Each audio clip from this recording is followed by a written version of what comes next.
عبيدك من شتات في شتات الحمد لله وكفى وعباده الذين اصطفى أما بعد فأعوذ بالله من الشيطان الرجيم بسم الله الرحمن الرحيم قال تعالى في القرآن المجيد وما آتاكم الرسول فخذوه وما نهاكم عنه فانتهوا۔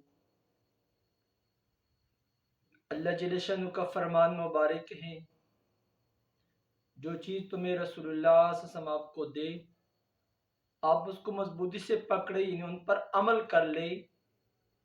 جس چیز سے تمہیں منع فرمائے آپ اسے منع ہو جائے۔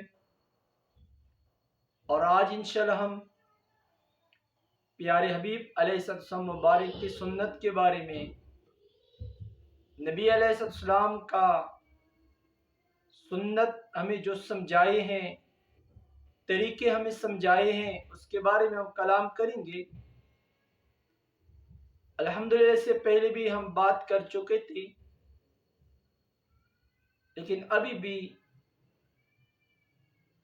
اپنے قریب سے کانا سنت ہیں۔ حضرت عمر بن ابی سلمہ رضی اللہ عنہ فرماتے ہیں کہ میں پلیٹ کی چاروں طرف سے کانا کھا رہا تھا، پیارے حبیب علیہ السلام نے فرمایا اپنی جانب سے کھاؤ۔ یہ بخاری شریف کا حدیث مبارک ہیں۔ اس سے یہ فائدہ ملے گا، جب دسترخوان پر ایک ہی قسم کی چیز ہو یا کسی بڑی پلیٹ میں ایک ہی قسم کا کھانا ہو، تو یہ حکم ہے کہ صرف اپنی طرف ہی سے کھائے۔ اگر مختلف اقسام ہیں، منتشر ہیں، تو دوسری طرف سے بھی کھانا انسان کھا سکتا ہے۔ اور حضرت اکراش رضی اللہ عنہ فرماتے ہیں کہ ہمارے پیارے ہمارے سامنے پیالے میں سرید اور گوشت کے 2 ٹکڑے لائے گئے، میں اس سے چاروں طرف سے کھانے لگا تو پیارے حبیب علیہ السلام صرف اپنے سامنے سے تناول فرما رہے تھے، کھا رہے تھے۔ آپ صلی اللہ علیہ وسلم نے اپنے بائیں ہاتھ سے میرے دائیں ہاتھ کو پکڑ کر فرمایا اے اکراش، ایک طرف سے کھاؤ، ایک ہی تو کھانا ہے۔ پھر اس کے بعد ایک طبق یعنی ایک پلیٹ لایا گیا جس میں مختلف قسم کے کھجور تھے،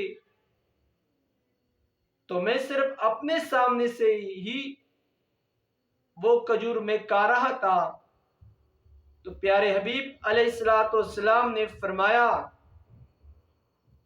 پیارے حبیب علیہ السلام کا دست مبارک طبق میں یعنی پلیٹ میں چاروں طرف چل رہا تھا، تو پیارے حبیب علیہ السلام نے فرمایا اے اکراش، جہاں سے چاہو کھاؤ، کیونکہ ایک قسم کا نہیں ہے۔